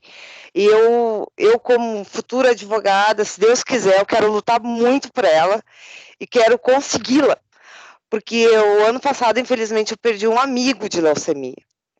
E se ele tivesse lá alguém guardado, um cordãozinho umbilical, que eu acho que é um pecado com a vida humana, botar no lixo um cordão umbilical de uma criança hoje. Dentro desse cordão tem milhares de vidas guardadas, professor. Milhares de vidas guardadas, colegas. Então, eu sei o quanto isso é importante, porque eu já vivi no meio médico, eu já estudei sobre essas doenças que necessitam de células, necessitam de transplantes. Então, eu acho que é muito importante eu acho que foi um avanço, mas foi um pequeno avanço. Eu acho que poderia ter sido muito maior, né, o desenvolvimento dessa lei. Eu acho que ela faltou muitos detalhes nela. E não é, pelo contrário, entrando na parte da religião, eu não acredito que nenhuma religião no mundo seja contra a vida, né?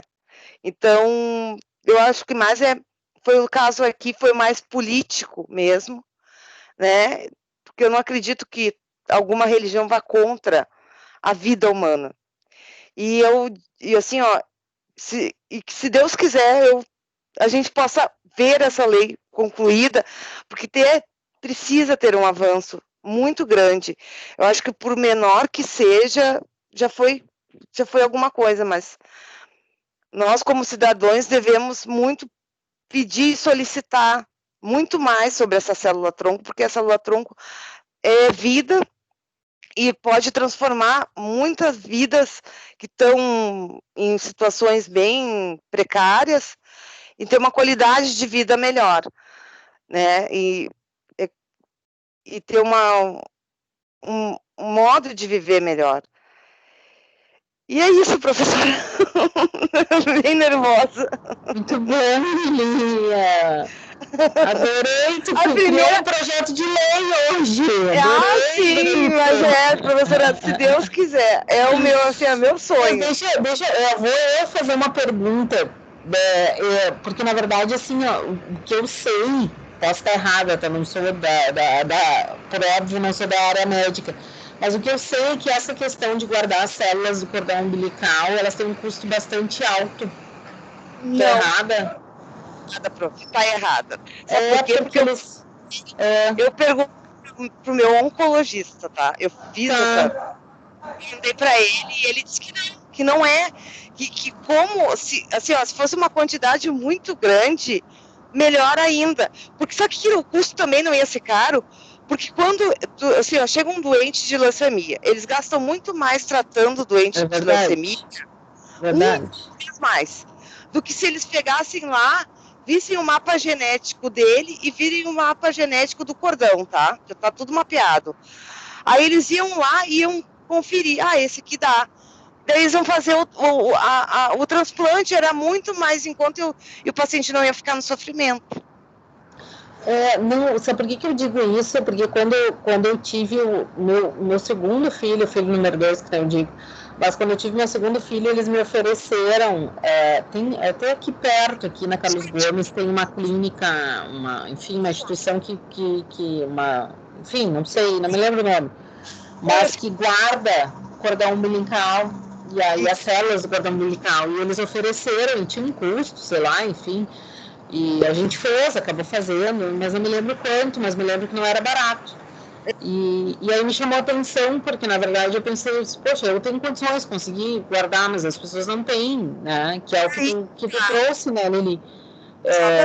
Que tem um problema maior, é porque, assim, o hospital de clínicas, quantas crianças nascem no Fêmea? São todos do SUS, né? Mas nesses hospitais, a maioria nasce no SUS. Então, esses hospitais, olha, assim, a professora me dá me dá uma coisa de pensar quantas vidas eles botam fora por minuto, como eu digo, no mundo todo. E se for pensar na questão do custo do tratamento, é bem interessante, né? Porque daqui a pouco o custo de algo que poderia estar resolvido com uma ação profilática, na verdade, né? Ou seja, uma ação preventiva ali. Interessante pensar. Vou lhe dizer uma coisa, professora. Isso aí teria que ser nível mundial até, sabe? A ONU se preocupa com tanta coisa, agora a pandemia aí, eles se preocupam com tanta coisa, mas isso é essencial para a vida humana. Verdade.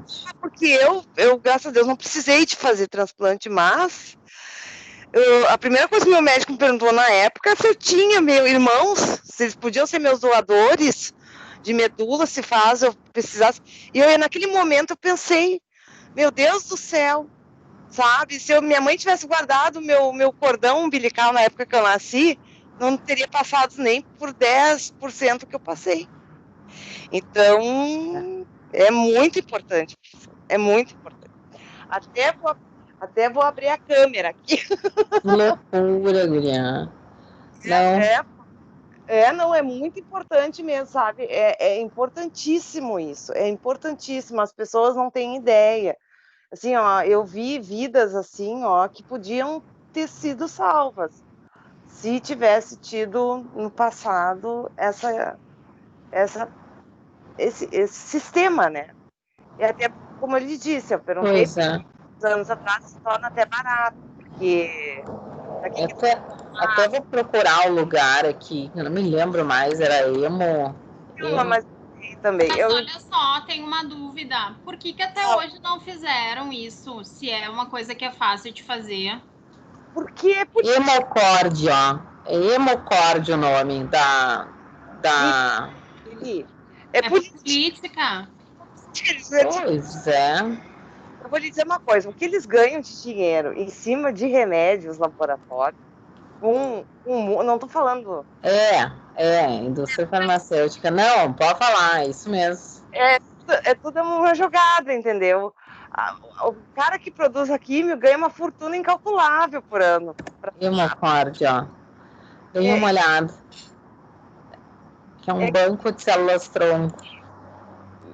Assim, é que nem a história do cigarro, né? Para terminar com o cigarro foi uma luta, né? Verdade. É a mesma coisa, mesma coisa. Outro dia eu estava comentando e comento com todo mundo, porque assim, né, com a minha vizinha, que a vizinha é 15. E eu disse para ela, eu quero muito, eu gostaria de falar com ele. Daí ela disse para mim que eles não tinham interesse. Vocês acreditam? Porque na verdade é um material humano que tu guarda e que daqui a pouco tu vai ter uma chance absurda de regeneração, de recuperação, enfim. Não só isso. Se tiver um problema na coluna, tu vai usar a tua célula. Se tu precisar. Sabe? Não é só no sangue, né? Não são só doenças sanguíneas, né?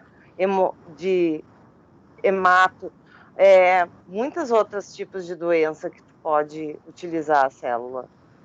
E é uma judiaria, né, professora? É uma judiaria. Nós vamos fazer um movimento agora para isso, Nini. Boa ideia! Gostei.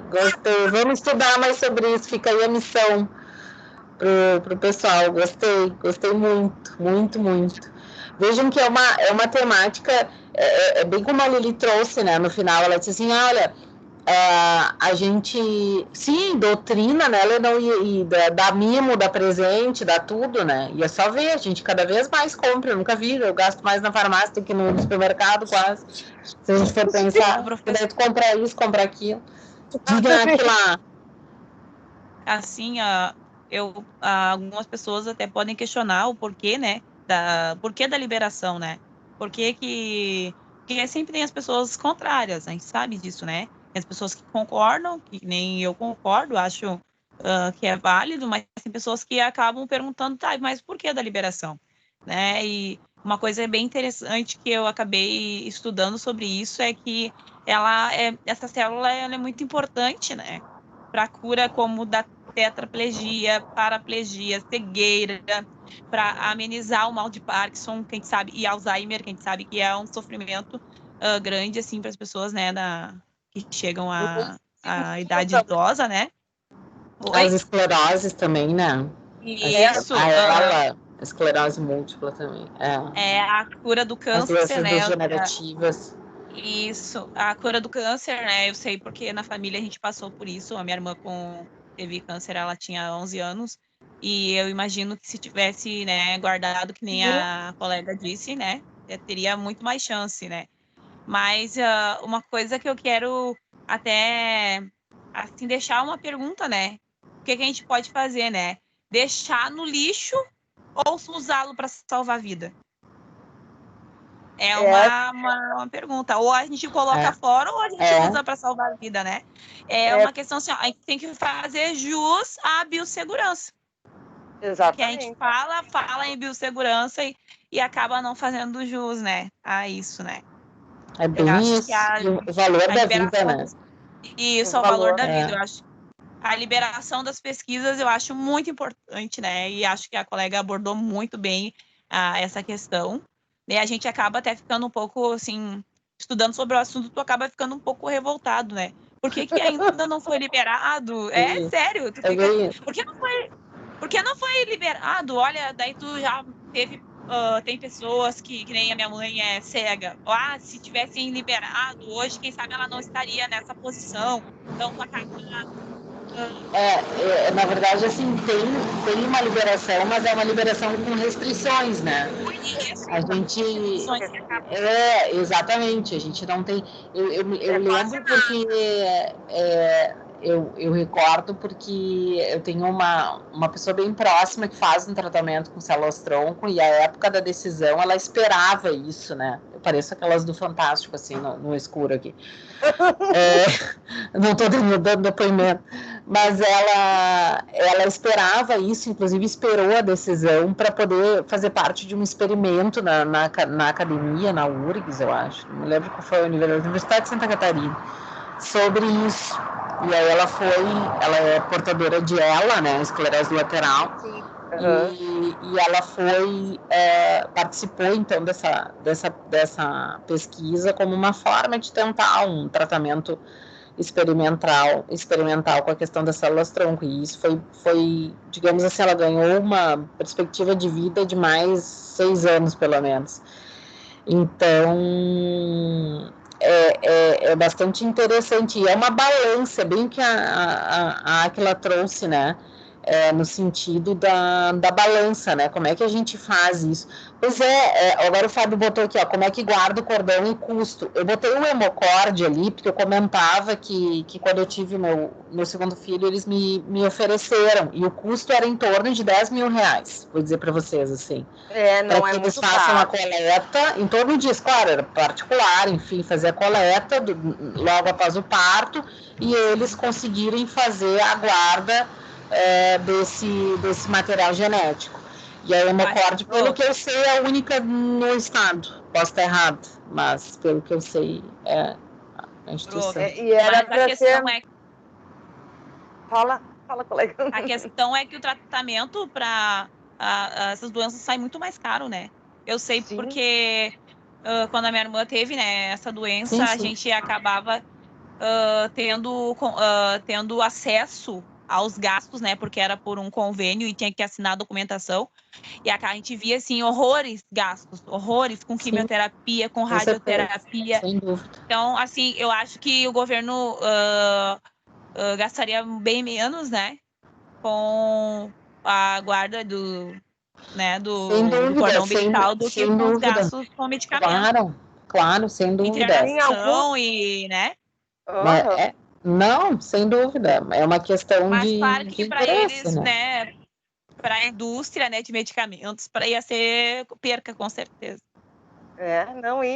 Ia causar muitos danos para eles financeiros, né? Por isso na verdade, tu entra num outro movimento do ponto de vista da medicina, né? Então a gente entra numa outra forma de pensar a estrutura da medicina. Porque... Mas é necessário, não adianta. Querendo ou não, um dia mais, dia menos, vai ter que acontecer isso aí. Com certeza. Mas é que aquilo, né, para encerrar, salvar a vida, eu acho que seria o nosso critério, né? Mas assim, do ponto de vista da bioética, né, vamos pensar, a discussão da própria lei foi muito no sentido, e as gurias falaram da igreja, enfim, da questão de ser o aborto, porque o que pega, né, qual é a questão ali?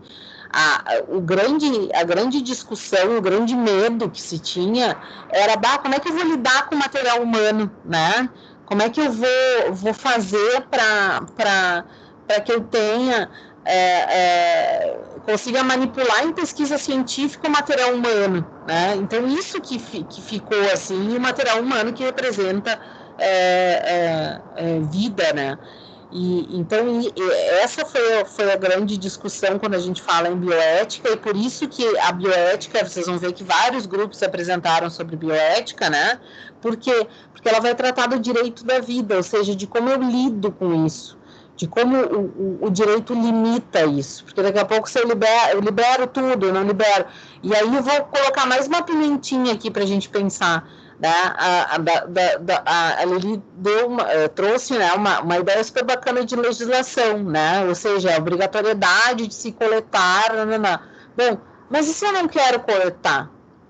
Né? Começa por aí, autonomia da vontade. Eu não quero deixar coletar no meu filho. Primeiro. Segundo, vamos começar a pensar. A teoria da conspiração, mas tudo isso o jurista tem que pensar. Vejam que se a gente tiver, por exemplo, no hospital de clínicas, um banco de células-tronco que vai ter material genético de X pessoas por dia, a gente vai ter que ter uma regulamentação em cima disso, né? Porque eu vou ter um banco de material genético identificando qualquer tipo de pessoa. Ou seja, eu sei que está lá no hospital de clínicas o material genético da Lili, que chegou. Quem tem acesso? Quem não tem acesso? Quais são os limites, né? Que é o problema que a gente sofreu com a questão do banco de material genético para fins criminais. Né? Então ainda tem toda uma discussão sobre isso, qual é o limite, como é que a gente faz, a gente pode usar isso, Não, pra aí, professora, discriminar, isso não agora a pode. senhora entrou com uma coisa legal. Porque assim, ó, a gente cresce, né? A gente vira adulto. E já tá pronto para vocês, entendeu? Lá naquele banco. Nós vamos dominar o mundo, Lili. Exatamente. Olha só que beleza, maravilha.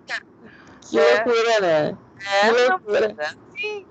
Então, já não teriam solucionado, hein? Se tivesse já o meu banco pronto, né, professora? Já estava tudo certo, não tinha mais crime, é o pré-crime. Vai lá no filme do Tom Cruise lá.